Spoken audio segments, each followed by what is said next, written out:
চলতি আইপিএলে ব্যাট হাতে দুর্দান্ত ফর্মে বিরাট কোহলি, তাও বারবার সমালোচনা শুনতে হচ্ছে বিরাটকে।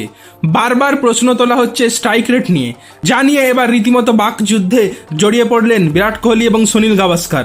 বিরাটকে রীতিমতো কড়া ভাষায় আক্রমণ করলেন লিটল মাস্টার। আসলে গত 28শে এপ্রিল গুজরাট টাইটান্সকে হারানোর পর স্ট্রাইক রেট নিয়ে সমালোচকদের কড়া জবাব দেন কোহলি। তিনি বলেন, আমার বিশ্বাস সবাই আমার স্ট্রাইক রেট নিয়ে কথা বলছে না, আমি স্পিন খেলতে পারি কি না সেটা নিয়ে তারাই কথা বলছে যারা এসব নিয়ে কথা বলতে ভালোবাসে। আমার কাছে দলকে জেতানোই আসল, গত 15 বছরে সেটাই করে আসছি। জানি না যারা একটা জায়গায় বসে এই কথাগুলো বলছেন তারা এই পরিস্থিতিতে পড়েছেন কিনা। বিরাটের সেই মন্তব্য ভালোভাবে নেননি কিংবদন্তি গাভাস্কার। শনিবার ফের গুজরাটকে হারিয়েছে আরসিবি।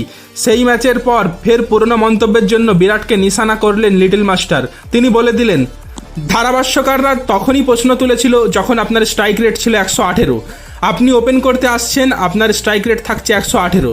আপনি ওই একই স্ট্রাইক রেট নিয়ে 14 বা 15তম ওভারে আউট হয়ে যাচ্ছেন, সেটার জন্যও যদি প্রশংসা দাবি করেন তাহলে আলাদা ব্যাপার। গাভাস্কার সরাসরি বিরাটকে কটাক্ষ করে বলেছেন, এরা বারবার বলে বাইরের কে কি বলল তাতে আমাদের যায় আসে না, তাহলে কেন বাইরের লোকেদের প্রশ্নের জবাব দিচ্ছেন? আমরা সকলেই কম বেশি ক্রিকেটটা খেলেছি, হয়তো অত বেশি খেলিনি, আমরা সেটা নিয়েই কথা বলি যেটা দেখি, কারণ নামে অপপ্রচার করি না।